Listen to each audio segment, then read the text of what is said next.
بسم اللہ الرحمن الرحیم. میں ہوں محمد نوشاد علی. ناظرین آپ کو اس وقت ایک تہلکہ خیز بات بتانے لگا ہوں جسے سن کر آپ دنگ بھی رہ جائیں گے اور ہو سکتا ہے کہ واقعتاً اپنی جو انگلیاں ہیں وہ منہ میں دبا لیں. بات ہے بشریٰ بی بی سے متعلق اور اتنی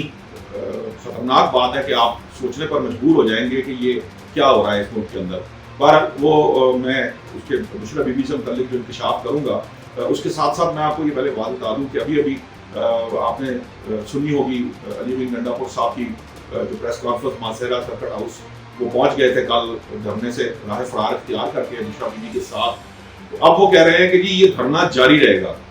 اچھا اس سے پہلے یہ خبر آ چکی ہے کہ دھرنا جو ہے وہ ختم ہو چکا ہے, پارٹی نے اس کا فیصلہ کر لیا ہے. بہرحال یہ تو دیکھتے ہیں کہ وہ کیا کرتے ہیں. میں آپ کو پہلے یہ بتا دوں کہ دھرنا جو ہے وہ ناکام کیوں ہوا.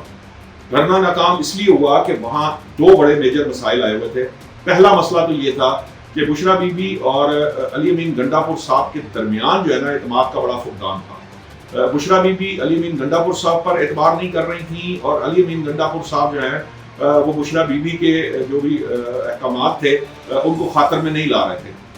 اچھا فرار اکٹھے ہوئے ہیں, یہ بڑی دلچسپ بات ہے, اس پہ بھی بات کروں گا میں. لیکن پہلے آپ کو یہ بتا دوں کہ مسئلہ اس وقت شروع ہوا جب جو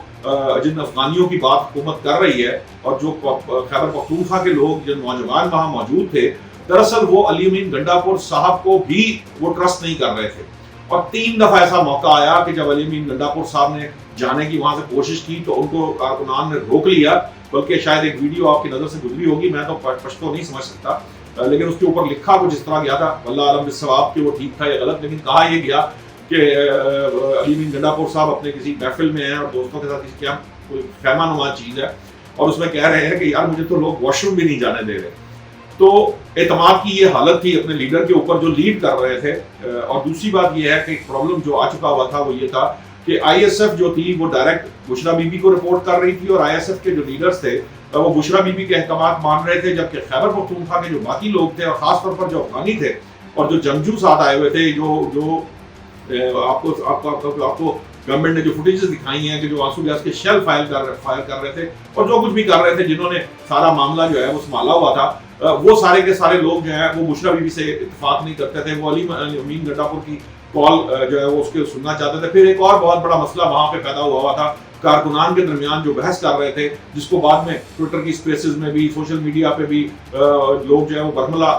جو پاکستان تحریک انصاف کے کارکن آپس میں لڑتے نظر آئے. وہ یہی تھا کہ پنجاب وہاں پر کہیں نظر نہیں آ رہا تھا. لاہور میں بھی کوئی 150 بندہ بھی کہیں پر اکٹھا کارکن نہیں نکلے اور جو قیادت تھی وہ پورے کی پوری پنجاب کی, اس میں کوئی شخص جو ہے وہ کہیں پر نظر نہیں آیا. ملتان میں کچھ شروع میں کچھ 2-4 لوگ جب نکلے تو پتہ چلا کہ وہ جو ممبران اسمبلی ہیں وہ اسی وقت ہٹ لیے گئے تھے پہلے ہی روز. تو معاملہ یہ ہے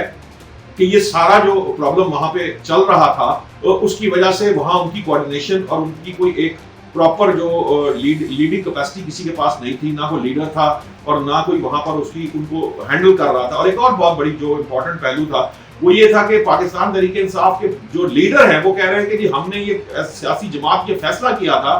کہ جب علی امین گنڈا پور یہ دھرنا لے کر ڈی چوک میں بیٹھ جائیں گے تو سیاست جتنے بھی سیاسی قائدین ہیں وہاں جا کر سٹیج پر بیٹھ جائیں گے, جس کی وجہ سے جو وہاں کے کارکن ہیں وہ ہنسے مضطرب بھی تھے, پریشان بھی تھے اور ڈرے ہوئے بھی تھے, کیونکہ ان کو یہ سمجھ نہیں آ رہی تھی کہ واقعتاً کیا علی امین گنڈا پور اور بشریٰ بی بی صاحبہ واقعتاً ڈی چوک جا کر بیٹھنا بھی چاہتے ہیں کہ نہیں چاہتے. کارکنان چاہتے تھے, جس کی وجہ سے زور لگا رہے تھے. اب مسئلہ کیا تھا؟ مسئلہ یہ تھا, یہ سارا معاملہ تب شروع ہوا جب آپ نے جو وزیر داخلہ صاحب کی گفتگو سنی ہوگی اس خفیہ ہاتھ کی. میں آپ کو بتاؤں گا وہ خفیہ ہاتھ کون سا تھا. بیسکلی یہ خفیہ ہاتھ کے بارے میں کہا گیا یہ عمران خان صاحب سے اوپر بھی ایک طاقت ہے بشریٰ بی بی کی, اور بشریٰ بی بی کے اوپر بھی ایک طاقت ہے جو یہ جس خفیہ ہاتھ کی بات کی جا رہی تھی. تو ہماری جو اطلاعات ہمیں مل رہی ہیں کچھ اس طرح کی باتیں مخصوص حلقوں میں ہو رہی ہیں کہ وہ دراصل وہ جو